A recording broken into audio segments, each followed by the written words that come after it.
Hello, everyone, and good evening. My name is Taryn Urquhart, and I am the Arts and Special Events Programmer here at the West Vancouver Memorial Library. On behalf of the library and the West Vancouver Art Museum, I would like to welcome you to tonight's Art Talk. While I recognize that we are all in different places this evening, I'd like to acknowledge that the West Vancouver Library and Art Museum reside within the traditional, ancestral, and unceded territory of the Squamish Nation, Tsleil-Waututh Nation, and Musqueam Nation. We recognize and respect them as nations in this territory, as well as their historic connection to the lands and waters around us since time immemorial. It has been my great pleasure to work with the guest curator and artist tonight to bring this event to your screens. And now I would like to pass things over to Allison Powell, the museum's assistant curator, who is waiting for us. Allison? Thank you, Taryn, and thank you for joining us this evening. My name is Allison Powell, and I'm the assistant curator here at the West Vancouver Art Museum. Thank you for joining us for this artist talk, exploring the museum's current exhibition, Neighbors, which is on until March 8th. I am pleased to introduce you to our guest curator, Xianjun Song, who is an independent curator originally from Shanghai, China, now living and working in Canada. And thank you to our two exhibiting artists, Xiangmei Su, who is a multimedia artist from Suzhou, China, currently residing in Canada, and Jiangang Su, who is also from Suzhou, China, who is a multidisciplinary artist and educator who specializes in Chinese calligraphy, painting, seal carving, and kintsugi art. Thank you all for joining us for this talk, and I will now pass the mic on to our curator, Xianjun Song.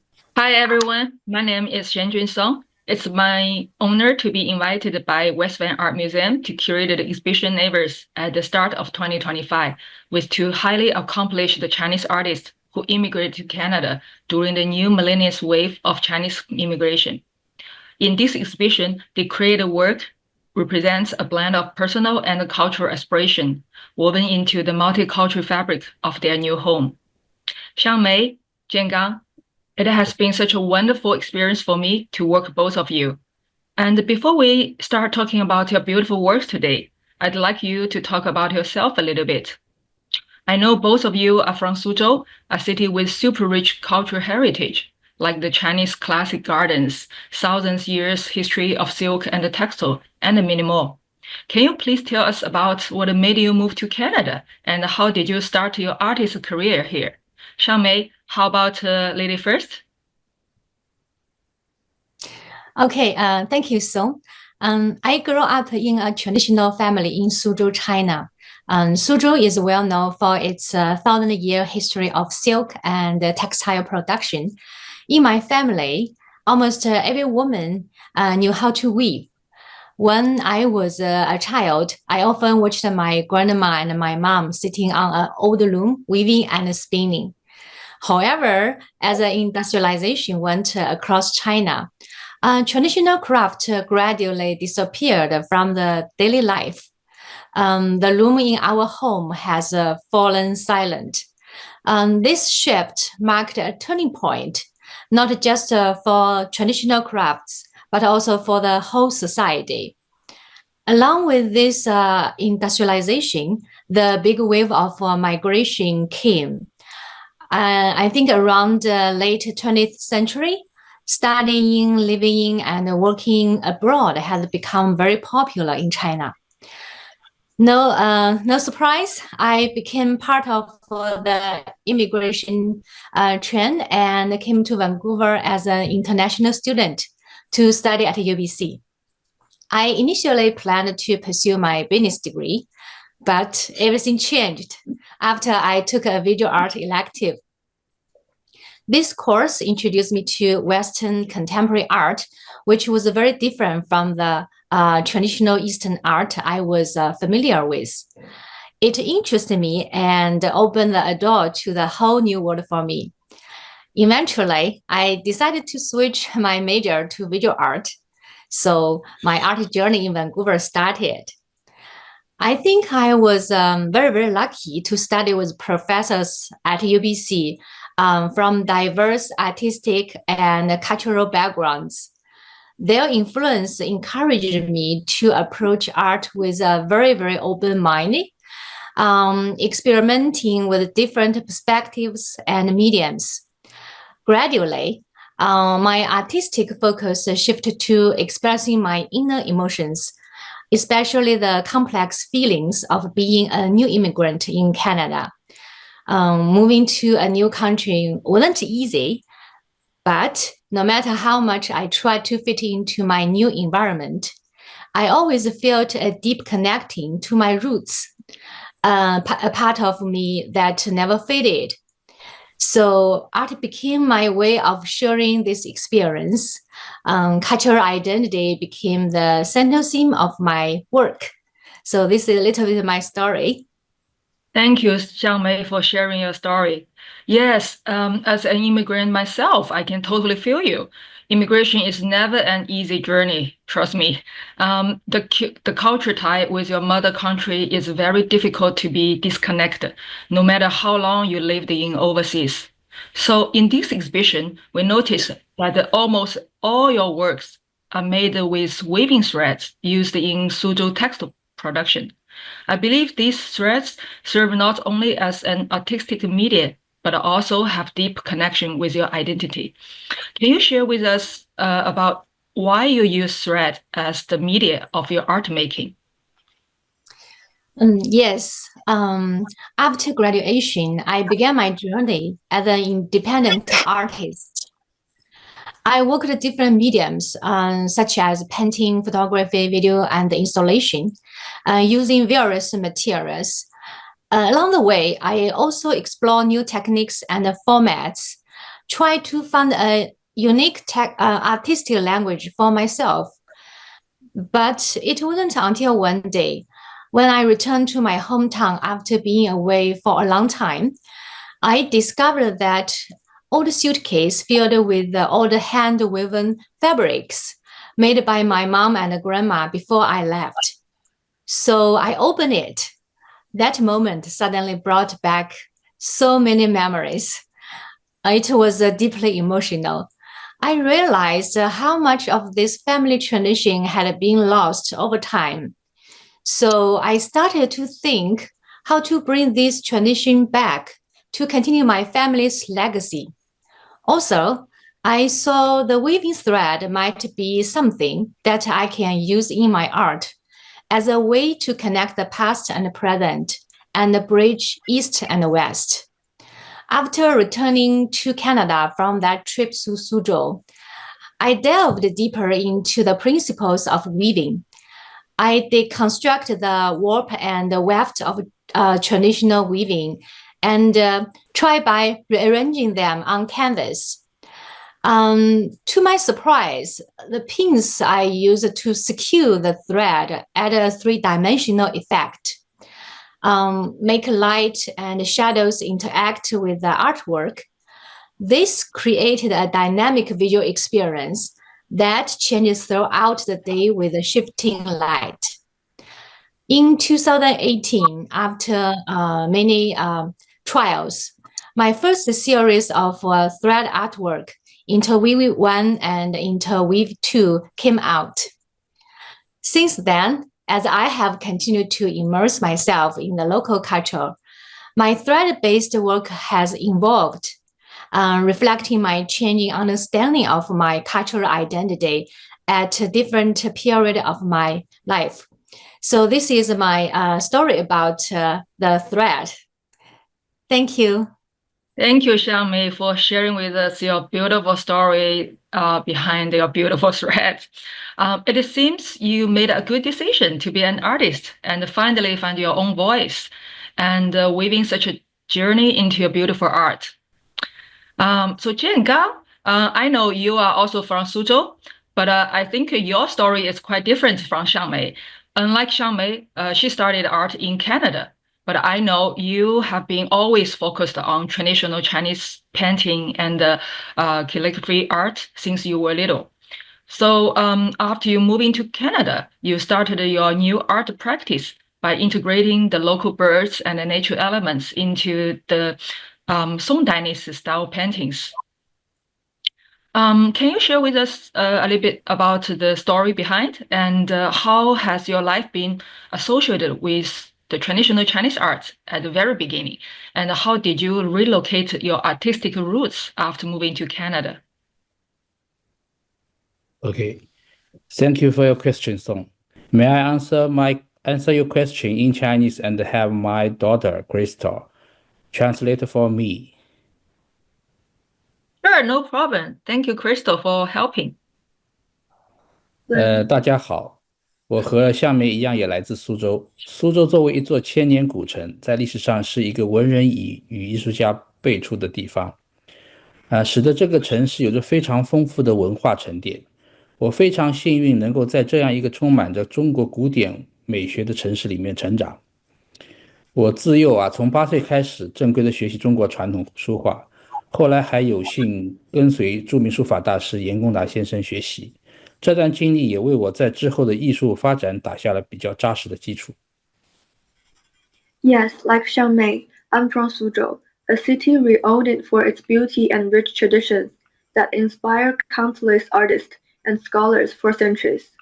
Growing up immersed in classical Chinese aesthetics, I began formal training in traditional Chinese painting and calligraphy at age of 8. Studying under talented master laid a strong foundation for my art career. 我最初也是从工笔画开始学习的，当时我用大量的阅读和研究了宋朝的书画。宋朝在中国的历史上是艺术与美学的制高点，甚至在西方人有人把它比作东方的文艺复兴。宋画的美在于它的简单和含蓄，画家通过对大自然的细心观察与感悟，通过大自然中的一花一草去表达自己的内心世界。换而言之，他们在画画的不仅是大自然里的大千世界，更重要的是画他们的内心的宇宙天地。这也是中国文人画中最精髓的地方，这也是影响我艺术创作最大的一个核心价值。My art journey began with traditional multicultural style painting, which is called gongbi in Chinese. During my studies at young age, I research a lot about the art from Song Dynasty, a period often called the Renaissance of the East. Song art is known for its elegance and subtlety. Artists captured the beauty of nature through careful observation, using something as simple as a flower or a fallen leaf to express their inner world. This approach, depicting not just the external world but also artists' inner universe, has been a core influence on my artistic practice to this day. 绘画呢也成为我生命当中非常重要的一部分，因为那也是我保持和自然连接的一种方式啊。当我刚来加拿大的时候，移民来的时候，周围一切都很陌生，也很好奇，没有工作，没有朋友，唯有笔墨相伴，所以我用绘画和写生来打发我的时间。当时我经常会去北岸的山里面写生，我发现北美的自然的动植物和我故乡的花鸟有很大的区别，但同时发现虽然是完全两个不同的国家，两种文化，但作为同样的人类我们似乎都有天生与生俱来对美好愿望寄托于自然的文化传统。比方说，中国的仙鹤象征着长寿、健康，鹌鹑象征安居乐业，鸳鸯代表忠贞的爱情等等。在加拿大，知更鸟是我非常喜欢的本地鸟类，当地的文化中，它象征着春天的使者，它也是爱与希望的象征。还有比如说蓝鸟象征着勇气等等。在经过大量的对本地花鸟的观察和写生之后，我突然萌发了一个想法，就是用中国传统的宋画风格来绘制北美的花鸟，用中国的传统水墨来演绎北美的山水与花鸟。就这样，我在加拿大也开始了新的艺术实践。Painting has become a very important part of my life because it allows me to stay connected with nature. When I first immigrated to Canada, everything around me felt unfamiliar. I had no job and very few friends, so I spent a great deal of time painting and sketching to fill my days. I often sketch from nature in the Northern Mountains. I noticed that Canada's birds and plants are very different from those in my hometown of Suzhou. However, I found dipset being from two entirely different countries and cultures. We, as humans, share similar idea and attach symbolic meaning to nature. For example, in Chinese culture, cranes represent longevity, quails symbolize peace, and mandarin ducks stand for love. Here in Canada, one of my favorite birds is the American robin, which is seen as the messenger of spring and symbolizes love and hope. I also like the blue jay, which symbolizes courage. After sketching and painting so many local flowers and birds, I came up with the idea to use traditional Chinese painting style from Song Dynasty to paint North American flowers and birds, and integrate both cultures through the lens of traditional Chinese ink painting. So this is how I started a new practice in Canada. Thank you, Jiangang, for sharing your story. Yes, this is such an innovative idea. In this exhibition, we did see quite a few American robins in your paintings, especially the one called Two Robins on Snowy Bamboo, which is full of incredible details. The robins are definitely the highlights of this work. Many viewers spot it immediately as a familiar BC bird and as a local element. However, in this painting, you choose bamboo as the backdrop for the two robins, instead of choosing another typical BC tree like a red cedar or pine. So we know you choose robin because it might symbolize love and peace, as you mentioned. So does the bamboo also hold a special meaning? Could you share a little bit more about that piece? 是的，竹子在中国文化中呢，代表着高洁的品德、顽强的生命力和清雅的一种文人精神啊。直接说就代表君子。在我们老家苏州呢，一直有种竹子的习惯，家家户户很多人家都有竹园的啊。来到加拿大以后，我在我家院子里种下的第一棵植物也是竹子。冬天这些竹子依然，其他的都叶子凋零了，它依然坚韧挺拔，被白雪覆盖时又有着别样的魅力。我在这件作品中希望将具有中国文人精神的竹子和象征着希望与爱的知更鸟组合在一起，让竹子成为知更鸟的一个美丽安全的置身之地、安身之地。同时作为中国的一个文化符号，竹子也隐喻着我自己内心的精神家园。Yes, as you may know, in Chinese culture, bamboo symbolizes strength, integrity, and the refined spirit of the literati. Growing up in Suzhou, I developed a deep connection to bamboo. It was a joy to plant and take care of it. After moving to Canada, the first plant I choose for my backyard was also bamboo. Even in winter, bamboo remains strong and upright, taking on a unique beauty when covered in snow. In this artwork, I bring together bamboo and the spirit of the Chinese literati to reflect my roots and heritage. The robins, representing love and hope, express my feeling about my new home in Canada. The bamboo serves as both a home for the robins and a cultural symbol of China, embodying my spiritual home and the bridge between my past and present. 说到竹子，因为我个人喜好的原因，我还在这次展览中创作了另一个系列竹书法，这是我对竹子进行的一次全新的创作，其中以变化的变形曲折的竹子来代替狂草书法中奔放不羁的线条，时而扭曲，时而断裂，极具强烈的节奏感，并弱化文字的外形，让观众以视觉直观的感受去欣赏作品。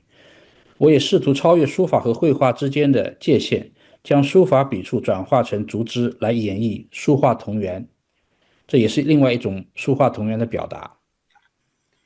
Speaking of bamboo, I also created another series for this exhibition titled Bamboo Calligraphy, which explores bamboo from a different perspective.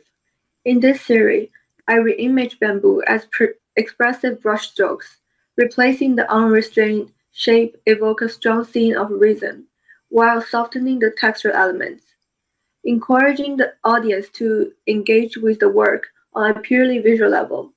My aim is to transcend the boundaries between calligraphy and painting, transforming calligraphic strokes into bamboo branches to express the unity of these two art forms in an innovative way. Thank you, Jiangang, for sharing all these important messages behind your work. It's really amazing to see how your work has evolved from the preservation of traditional Chinese art to its integration with global cultures. You have found a unique way to bring traditional Chinese art into a contemporary context, which is really inspiring. So in this exhibition, both of you created a site-specific installation. I know that was quite a challenge for both of you with a very limited time, but you both made it. So now let's talk about your stunning installations. Xiangmei, your installation gateway located in the center of the first gallery truly impressed everyone when they enter in the space. I know you created this piece entirely from scratch, which involved multitasks such as carpentry and painting the wood. And the most challenging part was making that 4,400 tassels all by hand and trimming them into 5 different maps and shapes. This is such a labor-intensive piece. I'm sure a lot of people are curious about this piece, wondering how you made it and what kind of message behind. So can you talk about this piece with us? Yes, so I have always been fascinated by how art can interact with space and engage the viewers. So over the years, I have created several large-scale installations in different forms, which have used cotton thread as the primary material. But for this show at West Vancouver Art Museum, I wanted to challenge myself and try something new. I choose the Liu Su thread, a material I had never worked with before. In Chinese history, silk was considered a luxury, and the Liu Su tassels were often reserved for nobility, commonly used for decorative purpose like door curtains and other decor for home and clothing. For this project, I all the way went to Suzhou and sourced a large quantity of Liu Su thread. Once back in Vancouver, I began the long process of crafting this thread into tassels. The work was very physically demanding. After several months, I finally completed the intricate process of handcrafting 4,400 Liu Su tassels. You can see here is some examples. This is how Liu Su look like. Oh, that's so beautiful. Yeah, I then assembled each of them into the door curtains, trimming each one to reveal map outlines of the cities that have shaped my life. You can see the colors. I choose 5 colors. The colors. You can see the colors I choose for the 5 doors were not random. They represent the 5 elements in Chinese culture. Green for wood, red for fire, brown for earth, yellow for metal, blue for water. So these 5 elements are believed to create balance in universe. That's why I incorporated this traditional Chinese cosmology into the work. The 5 doors in this installation each hold a distinct significance. The green one represents Greater Vancouver, where my journey in Canada began. The red one symbolizes the North Shore, where I eventually settled and made my home. The brown one represents Suzhou, my hometown, and a source of deep inspiration. The yellow one depicts the circular moon gate. We often found in traditional Suzhou garden, symbolize unity and completeness. The last one, the blue one, represents the octagonal gate found in Suzhou garden, which symbolize expansion and infinity possibilities.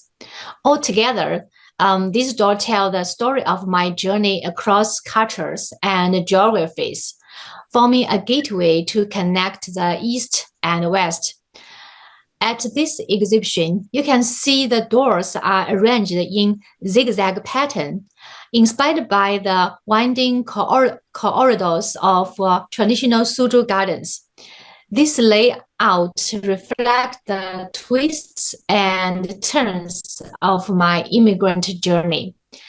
So with this artwork, I intend to invite the audience to pass through this gateway connected by these 5 doors with me and step together into a future holds all possibilities. Yeah, that's about my installation. Thank you, Song. Wow, what a story. Thank you, Xiangmei, for going this extra miles to create this incredible piece. So Jiangang, for your installation in the other gallery, you used the wider cursive script calligraphy to re-imprint a classic Tang Dynasty poem, Returning Home, by He Zhizhang. This is such a classic poem. Almost every Chinese person knows it. So for this show, I can see how you have transformed traditional Chinese poetry and calligraphy into a very contemporary form, giving this Tang Dynasty poem a fresh and meaningful reinterpretation. Jiangang, so could you share more about this work with us? Yes. 思乡呢，几乎是每个移民都会经历的一种情绪啊。即使你现在的新家已经非常适应了，故乡也永远会在你心里时不时的惦记。我经常会想到，如果我哪一天回到故乡啊，也会是怎样的一种情形。然后自然而然想到了这首就是我们从小都耳熟能详的唐诗《回乡偶书》。Homesickness is something almost every immigrant experiences. Even after fully adjusting to a new home, you still find yourself missing your homeland from time to time. I often wonder what it would be like if I returned to my hometown one day. This thought reminded me of famous Tang Dynasty poem Returning Home, written by He Zhizhang, a poet and official of Tang Dynasty date back to the 7th century. 接下来我给大家念一下这首诗。So let me read out this poem for you. 少小离家老大回，乡音无改鬓毛衰。儿童相见不相识，笑问客从何处来。In youth left I, now old I return. My hometown voice unchanged, though here has turned. The children see me, yet none know my face. When smiles, they ask, From where comes this guest? 这首诗是唐朝诗人贺知章写的。诗人贺知章呢是唐朝的一名官员，他年轻的时候离开故乡去北方为官，京城为官啊。50年以后，他终于告老还乡。当他满头白发回到南方家中的时候，发现村里的年轻人都不认识他了，身边的一切都物是人非。于是有感而发，写了这首朴实的诗歌。这首诗一共28个字，几个世纪以来感动过无数的游子。当我读到这首诗的时候，感触也是良多，刹那间感觉到是在讲述自己。于是我想到了用这首诗去创作一幅不一样的当代书法作品。As a young man, He Zhizhang left his southern hometown to serve at imperial court in northern capital. 50 years later, he retired and returned home, only to find that everything has changed. The people in his village no longer recognized him, and he wrote returning home to express the complex emotion he felt. It's a short poem, only 28 words, but it has touched countless hearts over the centuries. When I read it, I felt an immediate connection, as if it was telling my story. That's when I decided to create a work inspired by his poem. 通常来讲，中国书法就是将文字整整齐齐地写在一张宣纸上。但这次我想突破一下这个传统。在中国传统书法中有6大书体，其中草书是最自由奔放的一种。它更像画画而不像写字，视觉上更抽象，但却更能表达人内心的情感。Traditionally, such a poem would be written on rice paper as a calligraphy piece, but I wanted to approach it differently. In Chinese calligraphy, there are 6 major scripts, one of which is the cursive script. This style is the most expressive and free-form. It feels more like painting than writing, abstract in appearance, and deeply emotional. So I choose to use cursive script to interpret this poem. 这次展览，我希望将这件作品不但能够突破视觉上的一种传统，我还希望突破形式上的传统。我注意到美术馆内有一面很长的白墙，我就想以这面白墙作为背景，将诗歌中的28个字分别写在独立的宣纸上，然后分别独立包装在28个木框上，让每个字是独立的画面。28个字分别是从深浓墨到淡墨，这也表达了我们的记忆随着时光渐渐模糊褪色。同时，这28个字也由紧到松，起伏连绵地排列在这堵墙上，世界上就像北岸延绵的山脉，这也象征着我的新家所在。For this exhibition, I wanted to push beyond the traditional visual and formal conventions of calligraphy. When I saw a long wall in the West Vancouver Art Museum, I knew it would be the perfect backdrop for this work. I wrote each of the poem's 28 characters individually on separate sheets of rice paper. Each character was then wrapped onto a wooden frame, transitioning from dark ink to light ink. This fading effect symbolized how memories faded away over time. These 28 characters are arranged on the long wall from tight to loose, rising and falling, visually forming a skyline of North Shore Mountains, where now is the backdrop of my new home. 在这个装置书法中，非中文母语的观众可能看不懂那些字，但是即便中国人，这些狂放的草书也很难辨认。请不用担心，这正是我希望达到的效果。我希望在加拿大这样一个多元文化的包容的社区里面，这个装置跨越文字所代表的文化，用视觉的方式去与不同族裔、不同文化背景的观众互动，在情感上让它产生共鸣。For non-Chinese speaking audience, the characters in the installation may feel incomprehensible. Even for native Chinese speakers, the cursive script can make it difficult to recognize individual characters. But that's exactly what I hope to achieve. In a multicultural community like Canada, I want this installation to transcend the boundaries of language and culture, creating an emotional connection with viewers from all backgrounds through this visual impact. Thank you, Jiangang, for sharing this touching story and the profound meaning behind your poetry installation. In this exhibition, both of you have successfully infused the traditional Chinese culture and aesthetics into a contemporary narrative that resonated with today's world. The works you have created deeply respond to the theme of being an engaging neighbor in this multicultural community as immigrants. I believe the artworks in the exhibition not only reflect your personal journeys as immigrants, but also carry meaningful messages for everyone in this diverse community. So Jiangang, I also noticed you created a new piece for this show called Hide and Seek. In this painting, we see the children are playing the game while hiding behind the Taihu rocks. I imagine there must be some hidden messages within that work as well. Could you tell us a bit more about this painting and the story behind it? 是的，捉迷藏在中国是一个传统的儿童游戏，而在世界各地，捉迷藏游戏都有着悠久的历史。在不同的文明和时代中，探索未知的世界似乎是人类与生俱来的天性。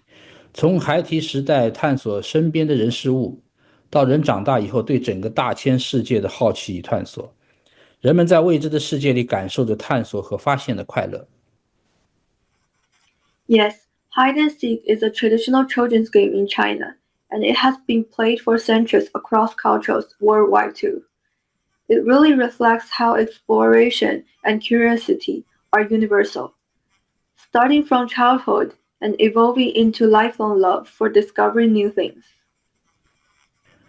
在捉迷藏这件作品当中，画面的背景是用太湖石堆积出来的假山，代表了我的故乡苏州园林。太湖石在中国又叫文人石，是一种在苏州太湖里长年累月自然形成的石灰岩。因为它雕塑般的造型，古代文人将其视为艺术品。太湖石是中国古代园林中极具代表性的造园元素。在我的作品中，太湖石也象征着我的故乡。在捉迷藏里，你会看到太湖石堆积成一个苏州园林，布局左右分别是两座高耸的假山，中间横卧山石犹如一座石桥连接两侧。画面中有12个孩童游戏其中，穿着12种不同颜色的服装，色彩的多样性也象征了社区的丰富和多元化。而这些孩子们在一起游戏，象征了人们即使在不同的背景，也能够和谐相处、互动，并分享共同的生活空间。In this work, the background features a garden composed of Taifu rocks, symbolizing in my cultural heritage. The towering rocks on either side serve as ideal hiding spot, evoking a scene of both shelter and inaccessibility. The flat rocks in the center resemble a stone bridge connecting the high mountain on both sides, symbolizing a pathway for discovery and connection. The 12 children in the painting are playing hide and seek, each dressed in different color to represent the diversity of cultural backgrounds within our multicultural community. 捉迷藏这个游戏的最终目的是，比如说找到对方，找到彼此。当游戏当中的孩子摘下蒙住眼睛的布条的时候，也预示着人们就是开始真正的看到彼此，表达通过互相理解和包容，多元文化的社区也能够和谐共存。The ultimate goal of the game is connection. When the children remove their blindfold, allowing them to truly see and understand one another, the work expresses the belief that through understanding and acceptance, multicultural communities can thrive in harmony. Thank you, Jiangang. Yes, this is such a great piece, and I really liked how you incorporate the concept of multiculturalism through the very traditional Chinese painting. I believe the messages in this painting will be very well received by the audience. So Xiangmei, I believe you must have a lot to say about the multiculturalism based on all these years of art practice in Canada. So can you talk about how your artwork evolved throughout your journey of immigration while adapting into the multicultural community here? Yes, my art practice has always been deeply tied to multiculturalism based on my personal experience as an immigrant in Canada. When I started working with thread, my early pieces like interweave were rooted in traditional weaving techniques from Suzhou. These works, with their precise warp and weft, reflect my Chinese cultural heritage and a more singular sense of identity. As I began to immerse myself in the local culture, my approach started to change. The warp and weft in my works began blur, crossing and intertwine in new ways. This marked the start of a dialogue between my Eastern roots and the Western culture I was experiencing, moving toward a bicultural identity. So over time, the thread in my work broke away from the traditional weaving structures, becoming freer, more dynamic forms. This transformation mirrored my own journey of adaptation into multicultural world. Okay, thank you, Song. Yes, we can totally see the evolution from your early work to today's work. By the way, in this exhibition, you also have a special series of work called Landscape I think in Canada, the landscape painting are the kind of the classic throughout the Canada's art history. But in your art, again, you employ the weaving thread to create this very special landscape art. So can you share with us the messages between those lines? Yes, of course. Um, when I was studying art at UBC, I did a lot of research about Canadian artists like Group of Seven, Emily Carr, and Gordon Smith, who are famous for their distinguished landscape paintings in their own art languages. I saw how they depict the idea of home through their landscape art. So I plan to do my landscape art by using the thread. In my landscape series, I introduced more colors and layers in my work, inspired by the colors from both my hometown Suzhou and my life in Great Vancouver.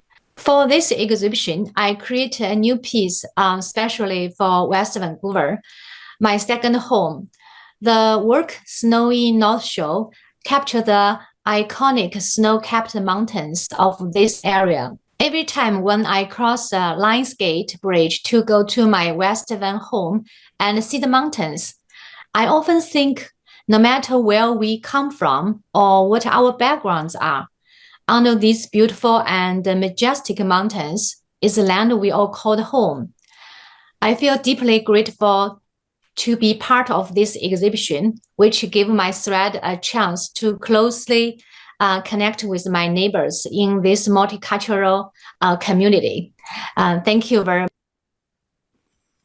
Thank you, Xiangmei, and thank you, Jiangang, for sharing your inspiring stories about your life and art today.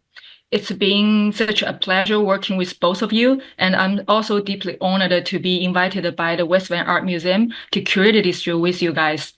This exhibition is dedicated to all the cherished neighbors who call this beautiful land home. I also hope this will contribute a meaningful new chapter to the museum's ongoing narrative in promoting cultural diversity. Thank you all. Thank you, everyone. I really enjoyed that conversation, and the exhibition is absolutely stunning. Please come and visit our space. We're open from Tuesday to Saturday from 11 a.m. to 5 p.m. Please also note that there's a wonderful publication that accompanies this exhibition, and it's available for purchase through our bookstore. It has some amazing essays by the artists, as well as one from Song, detailing and going into the history of the works and adding more wonderful context. We look forward to seeing you here soon at the West Vancouver Art Museum. Thank you, everyone. Thank you. Thank you. Thank you. Thank you all.